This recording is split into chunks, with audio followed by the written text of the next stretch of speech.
अक्सर आपने यह कहावत तो सुनी होगी कि डर के आगे जीत है। इसे अन्य शब्दों में कहें तो मनुष्य को जीत के लिए डर अथवा भय पर काबू पाना आवश्यक है।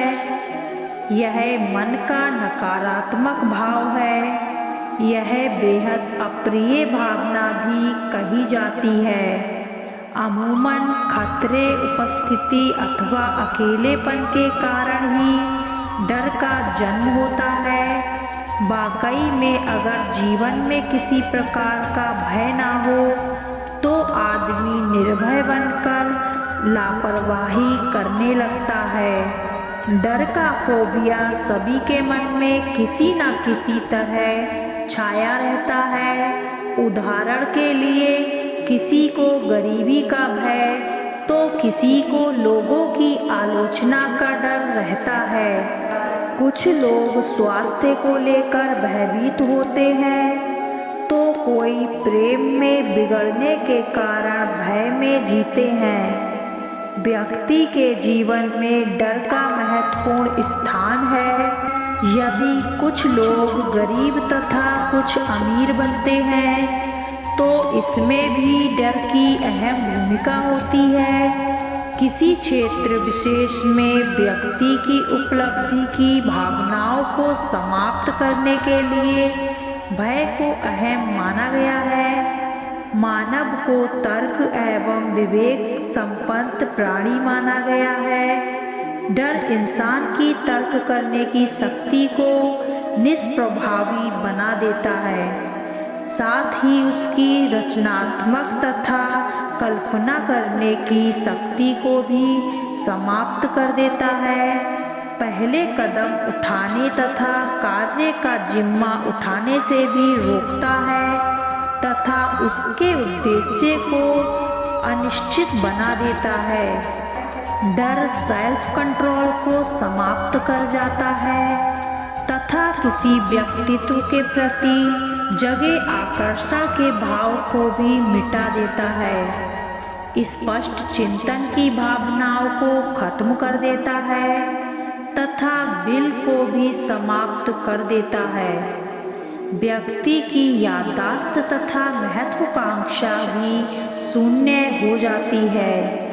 यदि हम किसी से सवाल करें कि उसे सबसे ज़्यादा डर किससे लगता है तो लोग कहेंगे किसी से भी नहीं।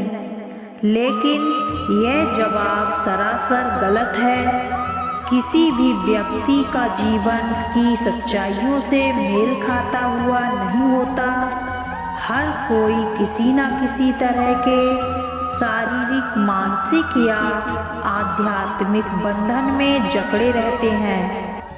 हर कोई व्यक्ति किसी डर की उपस्थिति के चलते कई मुसीबतों का सामना कर रहा होता है, जिसके चलते उन्हें जीवन में असफलता तथा निराशा भी हाथ लगी होती है। जीवन में डर का महत्व इतना गहरा एवं सूक्ष्म होता है कि व्यक्ति इसकी उपस्थिति की पहचान भी नहीं कर पाता है।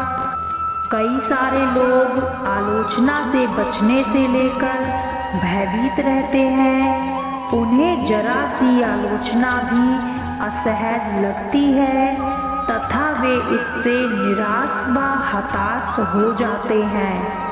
लोगों की आलोचना के डर के कारण वे अपनी पहल को विराम लगा देते हैं। इससे उनकी कल्पना की शक्ति तथा सोच का दायरा सीमित होने के साथ ही उनमें आत्मविश्वास भी समाप्त होने लगता है।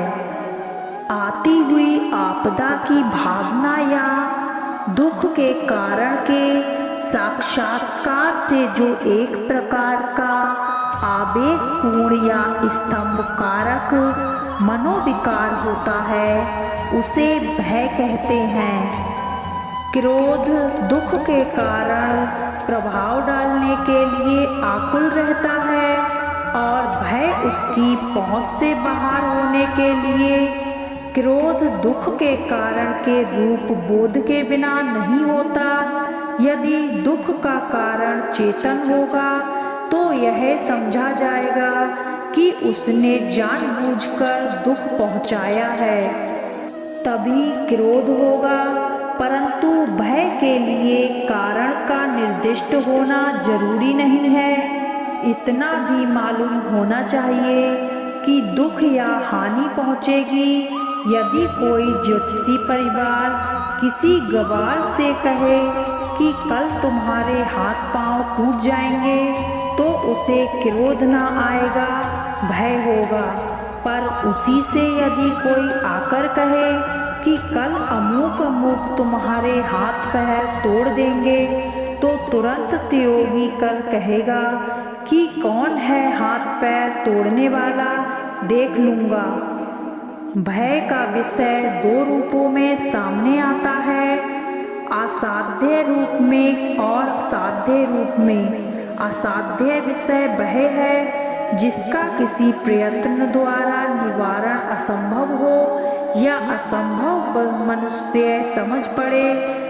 साध्य विषय वह है जो प्रयत्न द्वारा दूर किया या रखा जा सकता है। दो मनुष्य एक पहाड़ी नदी के सामने बैठे या आनंद से बातचीत करते जा रहे हैं। इतने में सामने शेर की आवाज़ सुनाई पड़ दे।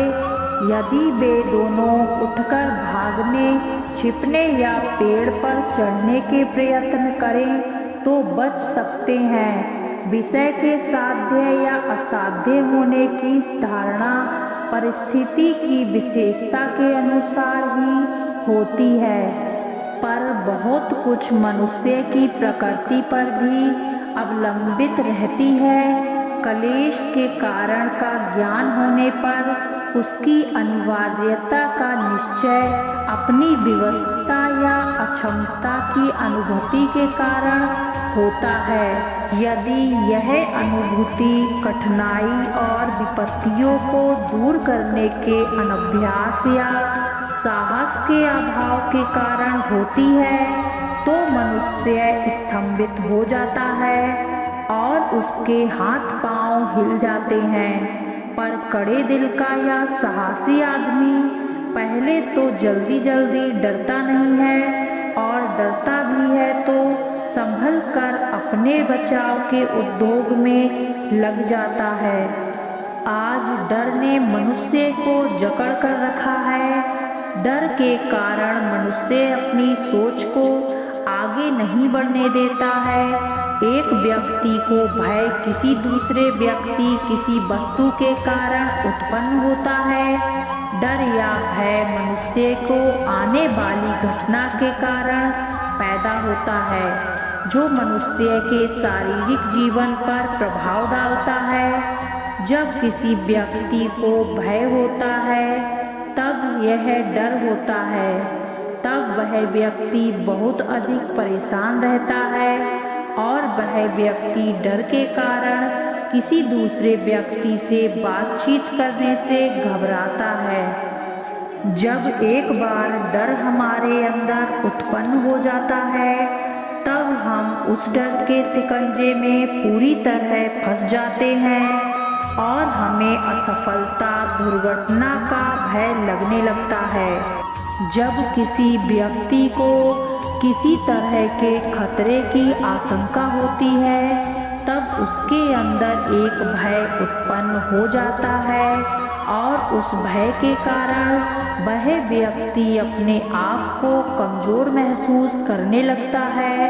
भय के कारण कई तरह की आशंका हमारे दिमाग में आने लगती हैं और हम उस घटना की आशंका के बारे में सोचते रहते हैं। सोचते सोचते ही हमारे अंदर भय उत्पन्न हो जाता है और भय हमारे शारीरिक प्रक्रियाओं को परिवर्तित कर देता है। हम डरने लगते हैं। भय के कारण हम अपने आप को डर के माया जाल में फंसा लेते हैं। यदि हम डर पर विजय प्राप्त करना चाहते हैं तो हमें सबसे पहले अपनी सोच को बदलना पड़ेगा। यदि हमारे मन में नकारात्मक भावना जागृत होती है तो हमें अपने सबसे पहले नकारात्मक भावना को सोचना बंद करना होगा और सकारात्मक सोच हमारी बनानी होगी, क्योंकि डर का सबसे बड़ा कारण हमारी नकारात्मक सोच होती है। जब हम कोई नया बिजनेस करते हैं तब हमारे अंदर एक डर उत्पन्न होता है कि वह बिजनेस असफल ना हो जाए।